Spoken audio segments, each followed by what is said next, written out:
Ingat tak kisah 3 ekor katak jatuh ke dalam perigi? 3 ekor katak jatuh dalam perigi. Katak ni nak keluar daripada perigi tu, ada seekor katak dekat atas tunggu. Katak pertama lompat, katak kata, jangan, tinggi ni, mati kau nanti, jangan, mati kau nanti. Jatuh katak pertama, mati. Katak kedua pula cuba lompat, jangan tinggi ni, jangan tinggi. Maaf, katak kedua pun jatuh, mati. Sampai katak ketiga dia lompat, jangan tinggi ni, ya Allah. Islam katak ni, ya Allah, tinggi, jangan. Akhirnya katak ketiga berjaya keluar daripada perigi tu. Sebab apa? Sebab katak tu pekak. Katak tu tak dengar pun dia cakap tinggi. Dia positifkan diri dia. Dia ingat bila macam ni tu, jangan tinggi, tapi dia tak dengar. Dia nampak macam ni je. Dia ingat apa? Tinggi lagi. Dia ingat macam tu. Jadi dia berjaya lepas keluar. So, sentiasa positif. Faham? Saya dulu pernah ada seorang saya buat eksperimen masa kat sekolah dulu. Ada seorang kawan saya, badan dia besar betul. Kita orang pakat 10 orang untuk cakap dia kurus pada masa yang berbeza. Orang pertama, kau nampak kurus ah? Ya ke? Kau ni gila apa? Sampai orang kedua cakap, kau ni kurus ah? Kau ni. Sampai orang keempat, kau ni kurus tak nampak? Adalah sikit. Dia dah mula percaya tau.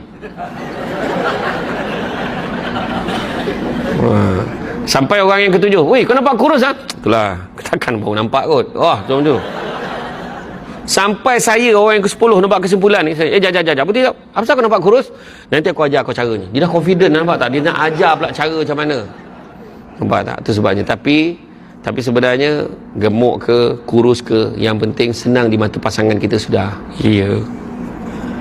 Kau perempuan jangan sibuk nak kurus lah. Tanya suami dulu, bang, kalau saya kurus sikit okey tak? No. Please maintain.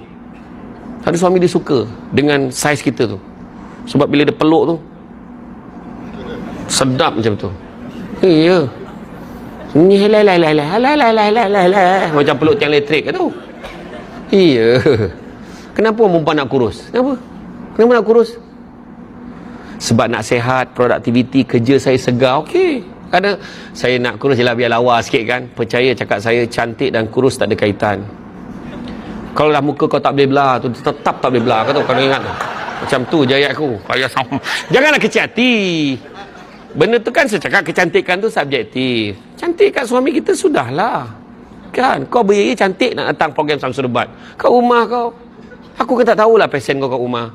Saya kat rumah, kau buang tudung kau. Kau kembang-kembang kan. Zap, kau pakai baju binatang tu. Mula cari habitat.